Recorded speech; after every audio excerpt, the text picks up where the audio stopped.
Para po sa ating discussion, how does the reality of the final judgment impact our actions, whether good, bad, or done in secret?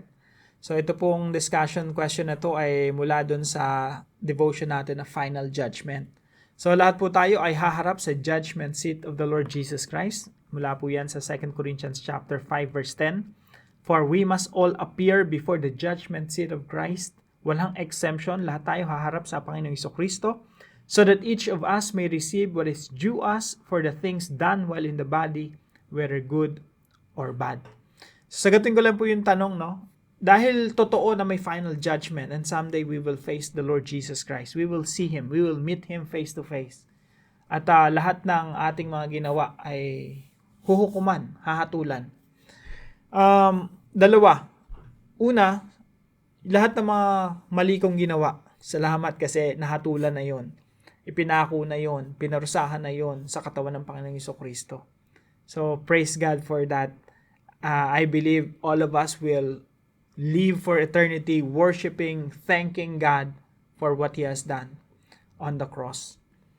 So, pangalawa, yung mga bagay na lang na mabubuti, yung re-rewardan ng Panginoon sa Judgment Day. So, bilang mga Kristiyano, yun ang mangyayari sa atin, no? Yung mga mabubuting ginawa natin. Yung pinaka-impact po sa akin itong devotion na to, nung ginagawa ko itong devotion na to, sabi ko, ito talaga yun eh. Personally sa akin, yung point number 2, love more and hate less as much as you can. Hango po ito sa 1 Corinthians 16:14. Do everything in love. Kapag ito po ginawa natin, kumbaga, lahat po ng application natin dito sa pool na rin eh. Kasi yung Diyos ay pag-ibig at gusto niya umiibig din tayo. Even, loving even the unlovable. At yung love po, ito po yung motivation natin sa lahat ng ginagawa natin. Para pong sa pamilya, no? Yung mga tatay dyan na nakikinig sa atin ngayon. Todo trabaho tayo dun sa trabaho natin. Either security guard ka, CEO, janitor, karpentero, or IT o computer engineer. Lahat tayo ginagawa natin yun in love eh. Bakit? Para sa pamilya yan eh. Di tayo pwedeng tumigil. Kailangan natin magtrabaho para sa pamilya natin. So in love. Counted po yan sa Judgment Day. Kasi kapag ikaw nagpro-provide ka sa family mo, sa asawa at anak mo, hindi mo naman ginagawa yan para lang sa kanila eh. Ginagawa mo yun para sa mga anak ng Diyos.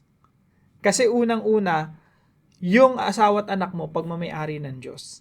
Kaya pag inaaruga mo sila in love, na mayroong pag-ibig, counted yun sa Judgment Day. Kaya kahit isang housewife, no? Sa bahay lang yan, hindi pa paglilingkod sa Panginoon yan. Di totoo yun. Kasi pag inaalagaan mo yung mga anak mo, unang-una, inaalagaan mo yung mga tao na pagmamayari ng Diyos. Mga anak ng Diyos yan. Bago mo maging anak yan, anak muna ng Diyos yan eh. So you're taking care of your family. You're taking care of the children of God. Pinapalaki mo ng maayos. Pinapakain mo, pinagluluto mo ng maayos. Tapos you're doing it in love. So counted po yun sa Judgment Day. Parte po yun ang preparation natin na someday haharap ka sa Panginoong Jesucristo. Alam niyo po, sa Judgment Day, hindi ka naman hahanapan ng Panginoong Jesucristo ng mga bagay na hindi niya pinagkatiwala sa iyo eh. Let's say, housewife. Housewife lang yan eh. Bahay lang, puro bahay lang yan eh. Yun ang pinagkatiwala sa iyo ng Diyos eh. Yun lang yung huhusgahan sa iyo ng Diyos. Yun lang yung tatanungin ka ni Lord, ang ginawa mo sa pamilya na pinagkatiwala ko sa iyo. Hindi ka hanapan ng Diyos patungkol sa negosyo, patungkol sa mga ginagawa ng iba. Ang hanapin lang sa iyo ng Diyos, yung ibinigay niya sa iyo. To whom much is given, much is required. Kaya kung yun ang pinagkatiwala sa iyo, yung alagaan mo yung pamilya mo, yun lang i-require sa iyo ng Diyos.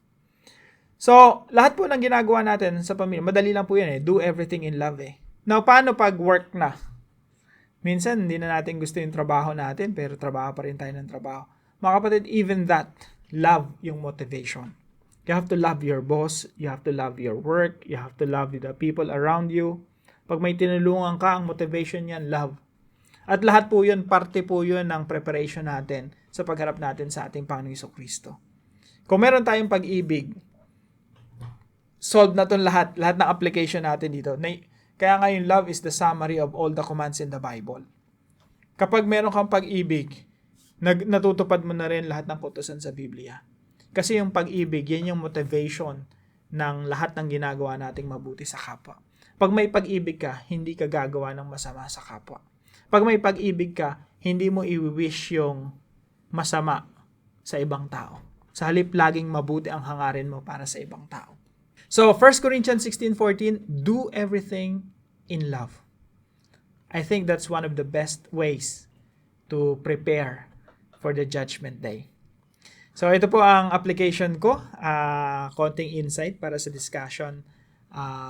Ngayon po, kung meron kayong insight din mula din sa devotion natin, may natutunan tayo dito sa mga points na ito, pwede po natin itong i-share sa comment section. Maraming salamat po sa bawat isa sa inyo. Magkita-kita po tayo muli bukas 5:00 ng umaga dito sa ating daily devotions.